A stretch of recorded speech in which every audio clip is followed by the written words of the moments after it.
빨간 아재 박효성 기자님에게. 여보세요. 안녕하세요, 빨간 아재님. 네, 김주호 대표님 안녕하세요. 반갑습니다. 네, 아이고 반갑습니다. 너무 오랜만입니다. 반갑습니다. 직접 갔으면 좋았을 텐데, 네, 예, 제가 동선이 안 맞아서 네. 예, 휴게소에 앉아서 지금 전화 받고 있습니다. 워낙 현장성을 중요시 하시니까 또 재판에서 정말 감사드리고. 예, 네. 직접 못 뵈서 죄송합니다. 네, 반갑습니다. 전화 네네. 감도 굉장히 좋습니다. 네, 예, 어제 예, 위례 신도시 개발 비리 혐의 피의자 5인 전원에게 무죄가 선고됐는데, 네, 이 위례 신도시 개발 비리 사건은 대장동 사건과 쌍둥이 사건이라고 알려져 있습니다. 아파트 네네. 개발 사업을 추진하는 과정에서 내부 정보를 미리 유동규가 남욱등 대장동 일당들에게 알려줬고 수익을 몰아줬다는 의혹이 있습니다. 그런데 네, 모두 무죄가 나왔어요. 자, 예. 어제 재판 어떻게 보셨습니까? 그 피고인이 5명이에요. 네, 유동규하고 주지형은 성남도시개발공사 공무원 공직자고, 네, 나머지 3명은 남욱, 정영학, 정재창은 이제 민간 사업자죠. 네, 전부 이제 구형은 징역 1년 내지 2년 6개월 구형을 받았는데 어제 전부 무죄가 나온 것이 이들이 죄가 없다는 게 아닙니다. 네. 죄는 있다. 예, 죄가 있는데 네. 1차적으로는 검찰의 공소장이 잘못됐다라는 거예요. 검찰이 잘못 기소했다. 예. 자, 이거 2차 적인 얘기까지 반드시 이제 들으셔야 되는데 네, 그럼 1차적으로 뭐가 잘못됐냐? 검찰이 기소한 거는 방금 설명해 주신 것처럼 비밀을 제공하고 그걸로 경제적 이익을 취하게 했다라는 거잖아요. 네, 근데 비밀을 제공함으로 해서 경제적 이익을 취한 게 뭐냐? 네. 이익 배당을 받아갔다. 이익 배당을 받아갔다. 예, 그 사업으로 인해서 418억의 이익이 났는데 네, 그 중에 민간으로 간 게 211억이다. 네, 예, 그것을 그 경제적 이익으로 본 거예요. 네. 검찰의 공소 사실이. 근데 재판부가 볼 때는 이 이익을 배당 받아간 것이 경제적 이익이 아니고 그 비밀을 이용해서 거둔 경제적 이익이라 함은 사업자로 선정된 것 자체다. 그러니까 제공한 비밀이라는 게 이런 거거든요. 뭐 개발 사업 일정이라든지 사업 타당성 평가 용역 보고서 내용이라든지 공모지침서 내용이라든지 이런 것들인데 이 비밀은 맞는데 이 비밀을 어디에 이용했냐? 다른 사업자들보다 우선적으로 이 정보를 취득해서 그 공모 절차에 유리한 고지를 점하기 위한 것이었다. 그래서 판례를 볼 때 네. 사업자로 선정된 것 자체가 경제적 이익이다. 그런데 그러면 그 사업자로 선정된 것 자체를 경제적 이익으로 기소를 했어야 되는데 그 이후에 한 3, 4년 동안 진행된 사업을 거쳐서 2018년 1월까지 배당 이익을 받아갔단 말이에요. 이 과정에서는 미공개 정보나 비밀을 이용한 내용이 없다. 그리고 그것이 사업자 선정이 아니고 이익을 배당받아간 것을 경제적 이익으로 본다면 예를 들어서 개발 사업이라는 게 하다가 뭐 분양에 실패를 하거나 다른 돌발 변수가 생겨서 공사비가 늘어나거나 해서 이익이 줄어들 수도 있고 심지어는 손해가 날 수도 있잖아요. 네, 그렇죠. 그럼 손해가 나면은 그거는 죄가 안 되는 거냐? 그건 아니잖아요. 그렇죠. 그러니까 여러 앞선 판례를 보더라도 사업자 선정된 것을 경제적 이익으로 봐야 하는데 그렇게 기소를 하지 않았으므로 무죄다. 이런 논리인 거예요. 근데 이게 어느 정도 예측이 됐던 게요. 네, 지난해 10월에 이 민간 사업자들 대장동 사건 1심 판결에서 네, 이해충돌 방지법 위반 혐의에 대해서 전부 무죄가 나왔거든요. 네, 맞습니다. 예, 이게 구부패 방지법에서 2022년에 이해충돌 방지법이 분리돼서 나온 법률이라서 구조가 비슷해요. 그러니까 같은 구조인데 이때 이 대장동 사건에서 이해충돌 방지법 위반 혐의에 대해서 무죄 판결한 논리가 네. 같은 논리였어요. 예, 왜냐하면 판례가 그렇게 정립이 돼 있기 때문에. 네. 그래서 그때는 공소시효를 도과했다는 이유로, 그러니까 사업자 선정 시점으로부터 7년이 공소시효인데 네. 이미 그 7년을 넘긴 상태에서 기소했다. 그래서 일부 무죄 나오고 면소 판결을 했던 건데 이번에는 아예 거기까지 가지도 않고 그 이전 단계에서 그냥 무죄 판결을 한 거예요. 이제 그러면은 재판부가 지적한 대로 재판부는 사업자 선정 시점을 범죄의 완성, 기수 시점으로 본다며 그러면 그렇게 항소심에서라도 공소장 변경하면 될 거 아니야. 이런 의문이 따라붙잖아요. 네. 근데 그게 불가능한 것이 네. 이게 사업자 선정한 게 2013년 12월 3일입니다. 2013년에 범죄가 완성된 거예요. 네, 그렇죠. 근데 검찰이 기소한 게 언제예요? 대선 끝나고 2022년 9월에 기소했어요. 그때 기소했죠. 8년이 넘게 지났습니다. 네. 그러면 사업자 선정 시점을 이익 취득 시점으로 보고 공소장을 변경하려고 해도 공소시효가 이미 훌쩍 넘어섰기 때문에 아. 유죄 판결을 받아낼 수가 없는 겁니다. 아. 그래서 이 사람들이 뭐 유동규를 비롯한 이런 성남도시개발공사 공직자들이 부패 공무원들이 말하자면 이 개발업자들하고 결탁을 해서 뒷돈을 주고받으면서 사업 편의를 봐주고 했던 것이 자명하게 드러났고 당연히 마땅히 처벌을 받아야 하는데 문제는 공소시효가 도과됐다. 그래서 결국에는 처벌하기 어렵게 될 거다. 이런 겁니다. 아니, 그러면 검찰은 예. 공소시효도 안 따져보고 기소를 했다는 겁니까? 따져봤기 때문에 이렇게 기소를 한 것 같아요. 아. 2022년에 윤석열이 집권하고 나서 이미 대장동 사건으로 기소돼 있던 피의자들 다 불러다가 뭐 2박 3일 동안 이건 속된 말 아니에요. 표준어입니다. 조져서 네. 위례 사건 추가 기소한 거 아닙니까? 그랬죠. 왜 기소했습니까? 이재명까지 거슬러 올라가려고 기소한 거 아닙니까? 아, 그랬죠. 그러니까 어떻게든 기소를 해야겠는데 야 사업 판례를 적용해서 사업자 선정 시점을 기준으로 계산을 하니까 공소시효가 지나버렸네? 네. 그러면 이거 그냥 묻어둘 거냐? 음. 아니야, 어떻게든 기소해. 어떻게? 배당 이익을 취득한 시점을 기준으로 해서 기소라도 해. 그래서 억지 기소를 한 게 결국엔 판결로 입증이 된 거죠. 아, 판결에 지는 한이 있더라도 예. 정치 쟁점화를 해서 이재명 당시 대표에게 타격을 주기 위해서 기소를 했다.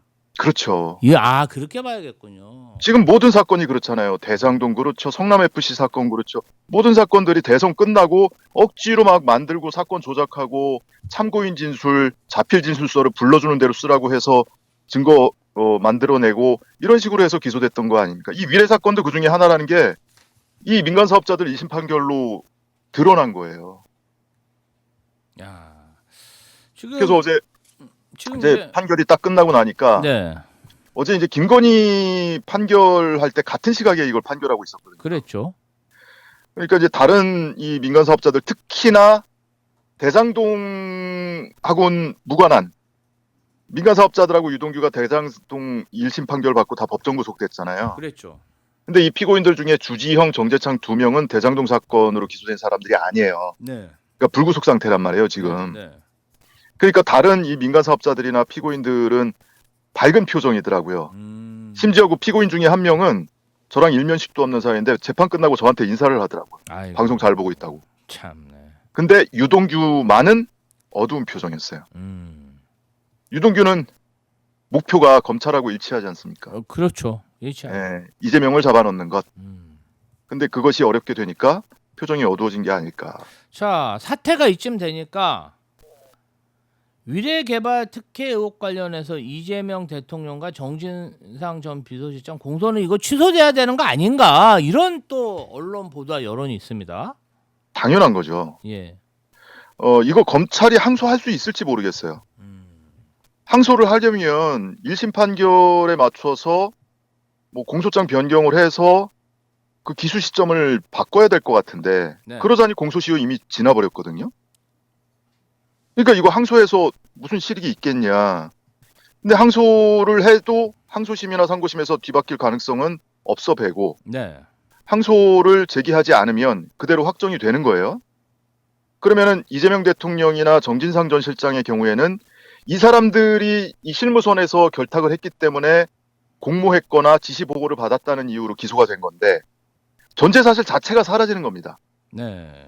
그럼 공소 유지가 안 되죠. 그렇죠. 재판 하나만 해요. 음. 그럼 당연히 공소 취소해야죠. 아, 맞습니다. 이 대장동 사건의 이해충돌방지법 위반 혐의와 마찬가지입니다. 아, 그렇죠. 공소 취소해야 됩니다. 공소 취소가 합리적인 그런 검찰의 네. 그러니까 1차적으로 이 부패 공무원들 이거 벌 받아야 되는데 네.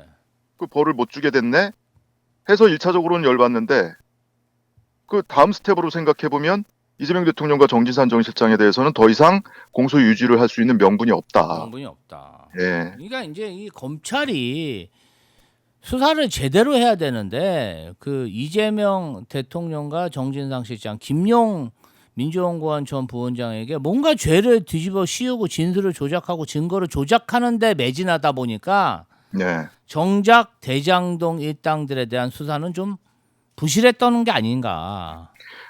그런 일들을 통해서 이재명 대통령이 뭐 조기 대선이 됐든 정기 대선이 됐든 대통령의 낙선을 하고 다시 국민의힘이 집권을 했다고 생각을 해보세요. 그러면 그 검사들 어떻게 됐겠습니까? 전부 영전하죠. 아, 생각만 해도 끔찍합니다. 이게 무죄가 나오든 말든 상관이 없는 거예요. 이들은 자기들은 영전하거든. 그리고 그렇죠. 정치적으로 득볼 거 다 이득 보거든. 그래. 그러니까 기소를 이렇게 무리해서 하는 겁니다. 이러한 공권력을 남용한 무리한 기소로 이재명 대통령과 정진상 실장이 엄청난 고초를 지금 겪고 있죠. 자, 그럼요. 조금 화제를 바꿔서 네. 정부가 공식적으로 테러로 지정한 가덕도 테러 암살 미수 사건 관련해서 네. 자, 당시에 이재명 대표를 김진성 씨가 아주 오랫동안 한 번에 목을 찌르기 위한 그 준비한 그 흔적들, 네. 나무 연습 틀을 그때 흔적을 찾아내신 분이 바로 빨간아재 박효석 기자님으로 알고 있습니다. 근데 네네. 그때 이제 수없이 연습한 칼자국 예. 기둥과 벽에도 남아 있다고 하는데 그 현장 네. 잠깐 설명해 주실 수 있을까요? 그러니까 검찰이나 경찰이 그 수사하면서 네. 그 김진성이 운영하던 부동산 사무실 옆에 화단에 한 1.5m 높이 사람 목 높이 정도의 나무 둥치에 붉은색 목도리를 감아놓고 거기에 수도 없이 찔러서 나무가 움푹 파인 그 진술을 아마 받았던 것 같아요. 네.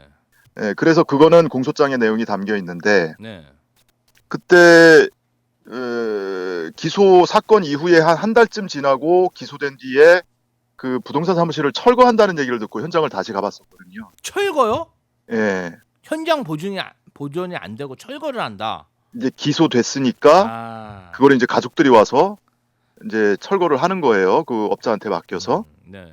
근데 그 현장을 갔더니 사무실 내부의 벽에 이 칼날을 가로로 뉘어서 수도 없이 찌른 흔적이 있었던 거예요. 근데 그거를 경찰이 압수수색할 때도 발견을 못했던 것이 그 벽에 이렇게 A4지로 한 두세 장으로 이렇게 가려놨었거든요.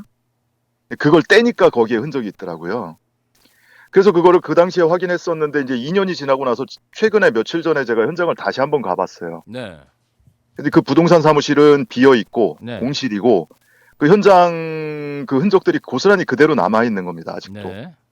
예, 그 현장을 다시 한번 확인을 했고 그 사이에 이 그 부동산 사무실 바로 옆에 있는 아파트 단지에 이 가족들이 살고 있었는데 전부 이사를 했고 네.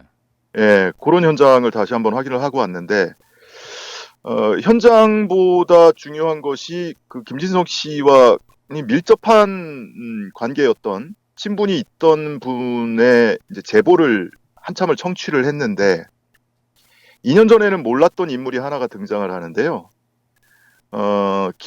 김진성이 그 태극기 집회 많이 다녔다는 얘기는 알려져 있잖아요. 그런데 그 태극기 집회에 혼자 다녔는 줄 알았는데 네. 실제로는 늘 같이 다닌 여성이 한 명 아, 있었다고. 여성이 있었다? 예. 예. 그분을 이른바 김 실장이라고 김 실장. 부르는데 네. 왜 김 실장이냐? 김진성이 운영하던 부동산 사무실에서 같이 일하던 직원이었어요. 아. 그런데 그 김 실장과 태극기 집회를 거의 매주 같이 다녔고 둘이 그리고 사적으로도 매우 친밀한 관계였다. 사적으로도 친밀하다. 예, 그리고 그 주변 사람들이 이 고스톱 멤버가 있거든요. 한 너댓 고스톱 명이. 멤버. 네. 예, 그 김진성을 비롯해서 그 여성 남성 대부분 이제 6, 70대예요. 그렇게 한 너댓 명이 고스톱 멤버가 있었는데 그 중에 한 명이기도 해요. 이 김 실장이. 네. 근데 이제 정치 관련 이야기가 나오면 주거니 받거니 하면서 둘이 그렇게 죽이 맞았다고 합니다. 굉장히 극단적인 정치관을 가지고 있잖아요. 네. 그런 대화를 나누던 것을 목격한 분이 있었고 여러 차례. 근데 이 김 실장에 대해서 제대로 수사가 이루어졌느냐? 네. 왜냐면은 경찰이 굉장히 뭐랄까요? 졸속 수사를 했잖아요. 그렇죠. 축소 수사, 고의성이 있으면 축소 수사고 고의성이 없어도 졸속 수사인데. 졸속 수사했죠. 예. 그럼 김진성에 대해서는 주변인들에 대해서 어느 정도 조사를 했는데 네. 이 김 실장의 경우에 네. 개연성이 좀 있는데 뭐 이 범죄의 연관성과 관련해서 이 김 실장의 주변 인물들이나 뭐 통신 내역이나 이런 거에 대해서 과연 조사를 했는가? 네. 조사가 필요한 이유가요. 이 낮에는 평일 낮에는 같은 사무실에서 근무를 했잖아요. 네. 그리고 주말에는 둘이서 태극기 집회를 같이 다녔잖아요. 그리고 사적으로도 가족 못지않게 매우 친밀한 관계였습니다. 그러면 김진성 사무실에 좀 전에 말씀드린 벽에 나 있는 그 범행 모의 연습 훈련 장면 아, 알았겠네요. 뿐만 아니라 그나마 그거는 제가 이제 확인을 해서 촬영을 했던 건데 그 철거했던 분들의 증언을 들어보면 이 소파 등받이 뒤쪽에도 그 흔적이 남아 있었다고 야. 하고요. 그리고 그 파티션 또는 뭐 책장 이런 데도 연습한 흔적이 남아 있고 더더구나 경찰이나 검찰은 그 범행 전해 2023년 5월경부터 그 범행에 사용된 흉기로 연습을 했다고 했거든요. 근데 그 이전에 그런 뭐 책장이나 파티션이나 소파 등받이 등을 상대로 연습을 했던 칼이 하나 더 있었습니다. 그 칼도 경찰이 압수수색할 때 책상 서랍에서 확보를 했어요. 네. 그러면 그 이전에 그 다른 흉기를 가지고 장기간에 걸쳐서 그 연습을 했단 말이에요. 어디서? 부동산 사무실 안에서. 그럼 그 여성이 모를까요, 김 실장이? 그리고 예. 그 범행에 사용된 흉기만 하더라도 그게 굉장히 강도가 높은 흉기잖아요. 뭐 그 군인들이 전술용 칼로도 쓰이고 등산용으로도 쓰이고 하는 칼인데 맞습니다. 그거 김진성이 그렇게 양쪽을 날카롭게 세웠지 않습니까? 숫돌과 칼갈이를 가지고 그렇게 칼을 가는데 3, 4개월 걸렸다고 했어요. 그거 어디서 갈았습니까? 사무실에서 갈았잖아요. 사무실에서 숫돌하고 칼갈이도 발견됐거든요. 근데 그 여성이 몰랐어요, 그거? 아, 그렇죠. 이 범행과 직간접적으로 매우 깊은 연관이 있을 법한데 과연 제대로 수사를 됐느냐? 우리 지금 처음 들어보는 얘기잖아요. 처음 들어본 얘기입니다. 예, 그래서 이제 뭐 국정원과 경찰 국수본이 TF를 꾸리고 이제 수사를 한다고 하는데 반드시 이 확인해 볼 인적 대상이다라는 네. 생각이 들고요. 저희가 네. 저희가 그 민주당의 그 이재명 당대표 테러대책위원회가 있는데 거기에 위원장님이 전현희 위원장님입니다. 저도 네, 알고 거기 있습니다. 위원으로 활동하고 있는데 예. 사실은 뭐 최근에 기자회견도 많이 했고 하는데 다음 주에는 국가수사본부에 예. 저희가 고발한 자료들 그다음에 그 증거를 은폐한 증거들을 가지고 다시 한번 수사 자료를 국수본에 제출하려고 합니다. 아, 오늘 그 예. 얘기하신 부분도 저희가 좀 정리를 해서 예. 국수본 측에 좀 철저한 수사를 촉구하는 그런 뜻을 전달할 수 있도록 하겠습니다. 네네. 아, 오늘 너무 감사드리고요. 항상 이렇게 참 현장에서 생생한 목소리. 이거 사실은 언론들은 잘 이야기해주지 않는 것들을 우리 빨간아재 박교석 기자님이 잘 전달해줘서 매우 반갑습니다. 네네, 고맙습니다. 고맙고요. 다음에 또 찾아뵙도록 하겠습니다. 네, 감사합니다. 감사합니다. 네.